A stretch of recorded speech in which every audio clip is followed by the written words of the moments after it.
আসসালামু আলাইকুম ওয়া রাহমাতুল্লাহি ওয়া বারাকাতুহু। আলহামদুলিল্লাহি ওয়াহদা ওয়াসসালাতু ওয়াসসালামু আলা মান লা নাবিয়্যা বা'দা ওয়া বা'দ।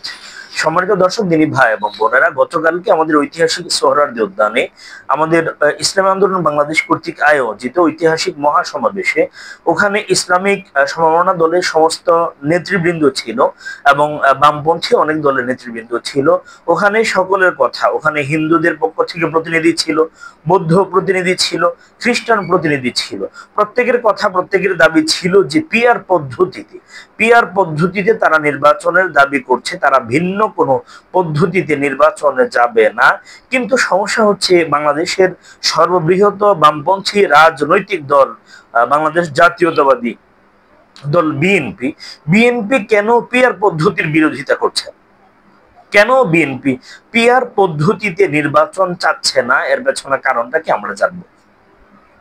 প্রথমত কথা হচ্ছে, পিআর পদ্ধতিটা কি? এটা হচ্ছে প্রপোর্শনাল রিপ্রেজেন্টেশন। এটা হচ্ছে প্রতিনিধিত্বমূলক সংখ্যানুপাতিক নির্বাচন। এটা প্রতিনিধিত্বমূলক সংখ্যানুপাতিক নির্বাচন।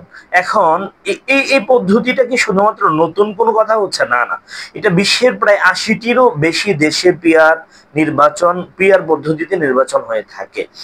২০২৪-এর তথ্য অনুযায়ী এটা আমরা ৮০টিরও বেশি দেশে পিআর পদ্ধতিতে নির্বাচন হয়ে থাকে। এখন পিআর পদ্ধতি বিএনপি কেন চায় না? এটা সহজ একটা জবাব আমার কাছে আছে। পিআর পদ্ধতিতে যদি নির্বাচন হয়, এখানে যারা নাকি রাজনীতি, যারা প্রফেশন হিসাবে রাজনীতিকে সাব্যস্ত করেছে, যাদের মিশন ভীষণ, জাগতিক সমস্ত চিন্তা চেতনা রাজনীতি কেন্দ্রিক, যারা রাজনীতি করেই তাদের জীবন ধারণ করে, ওই সমস্ত মানুষ কোনো দিন পিআর পদ্ধতিতে নির্বাচন চাইবে না। এক নম্বর সমস্যা হচ্ছে নমিনেশন বাণিজ্য। এই যে নমিনেশনকে ঘিরে আমরা দেখি, একজন চেয়ারম্যান পদপ্রার্থী ১ কোটি টাকা, একজন উপজেলা চেয়ারম্যান পদপ্রার্থী ৬০ কোটি টাকা, ১০০ কোটি টাকা, একজন এমপি পদপ্রার্থী ৫০০ কোটি টাকা খরচ করে সে নমিনেশন নিচ্ছে। এটা গুরুত্বপূর্ণ। নমিনেশন বাণিজ্য একেবারে বন্ধ হয়ে যাবে পিআর পদ্ধতিতে নির্বাচন হলে। ২ নম্বর, মোট ৩০০ আসন হলে ১০০% ভোটে এই ৩০০ আসন নির্ধারণ হবে। এটা গুরুত্বপূর্ণ বিষয়। ৩ নম্বর, ১%-এ ৩ আসন, ১% ভোটে ৩ আসন, 2% ভোটে ৬ আসন, 3% ভোটে ৯ আসন। এই হিসাবে একটি দল যত পার্সেন্ট ভোট পাবে সেই হিসাবে সংখ্যানুপাতিকে আসন পাবে। ৪ নম্বর, পিআর পদ্ধতি বা সংখ্যানুপাতিক নির্বাচনে প্রতিটি দল এবং ভোটারের ভোটের মূল্যায়ন পাবে। কোনো একটা ভোট এটা অবমূল্যায়ন করা হবে না, এটা বৃথা যাবে না। প্রত্যেক ভোটার তার ভোটের মূল্যায়ন পাবে, ভোটের অধিকারও পাবে, প্রত্যেকের ভোটকে মূল্যায়ন করা হবে। ৫ নম্বর, প্রতিটি দল আগে প্রার্থী তালিকা দেবে, নির্বাচন কমিশনকে প্রার্থী তালিকা আগেই দিতে হবে। ৬ নম্বর, ক্ষমতায় গিয়ে স্বৈরাচার হওয়ার সুযোগ বন্ধ হয়ে যাবে। কেউই ২০০ আসন পাওয়ার সম্ভাবনা নেই। সকল দল ও মতের সকল মানুষ সংসদে থাকবে প্রতিনিধি হিসাবে। এজন্যই বিএনপিটা চাচ্ছেন, কারণ বিএনপি তো বাম ধারা রাজনীতি করে। তারা তো রাজনৈতিক যে বিজনেস বা ব্যবসা আছে, যেমন নমিনেশন কেন্দ্রিক বাণিজ্য, এটা তো তারা চায়।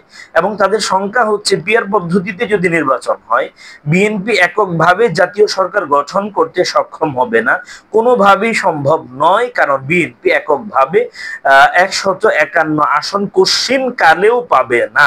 অতএব জাতীয় সরকার গঠন না করতে পারার এই যে একটা চরম ব্যর্থতা, গ্লানি, এটাকে সহ্য করতে পারবে না বলে বিএনপি কোনোভাবে, আপনাদেরকে আমি একটা অ্যাডভান্স কথা বলে রাখি, বিএনপি যত কিছুই হোক না কেন, আন্দোলনও যদি করা লাগে, পিআর পদ্ধতিতে তারা নির্বাচনে আসতে চাইবে না। কারণ হচ্ছে এখানে অনেক সমস্যা ক্রিয়েট হবে। স্বৈরাচার হওয়া যাবে না, একাধিকবার সংসদে থাকার সিস্টেম থাকবে না, এরপরে আপনার ভোটের পার্সেন্টেজের আলোকে তো আসন নির্ধারণ করা হবে। সেক্ষেত্রে বিএনপি যদি 50% ভোট পায়, 60% ভোট পায়, তো তারা তো সরকার, জাতীয় সরকার গঠন করতে পারবে না। এটা গুরুত্বপূর্ণ একটা বিষয়, কারণ এখানে 51% ভোট যদি বিএনপি পায় আর সবাই মিলে যদি 49% ভোট পায়, তবে বিএনপি কিন্তু জাতীয় সরকার হিসাবে নিজেদেরকে ঘোষণা করে ফেলতে পারবে, কারণ 51% তো ওনারা মেজরিটি পার্সন হিসাবে ভোট পেয়েছে, এই জন্য তারা কিন্তু এইভাবে নির্বাচনে চলে যাবে। পিআর পদ্ধতি অবলম্বন করলে এমনটা হবে না, এজন্যই বিএনপি পিআর পদ্ধতিতে নির্বাচনে আসতে চায় না, কোশ্চিন কালেও তারা চাইবে না, এটা গুরুত্বপূর্ণ পয়েন্ট। তবে আমরা চাই পিআর পদ্ধতিতে নির্বাচন হোক, প্রত্যেক দলের প্রতিনিধি সংসদে যাক। আল্লাহ তাআলা আমাদের দেশকে সুন্দর সুশৃঙ্খল ভাবে পরিচালনা করার জন্য আল্লাহ সুন্দর সার্বজনীন অংশগ্রহণমূলক একটা নির্বাচন পরিচালনা করার নির্বাচন কমিশনকে আল্লাহ তাআলা সে তৌফিক দান করুন। আমিন।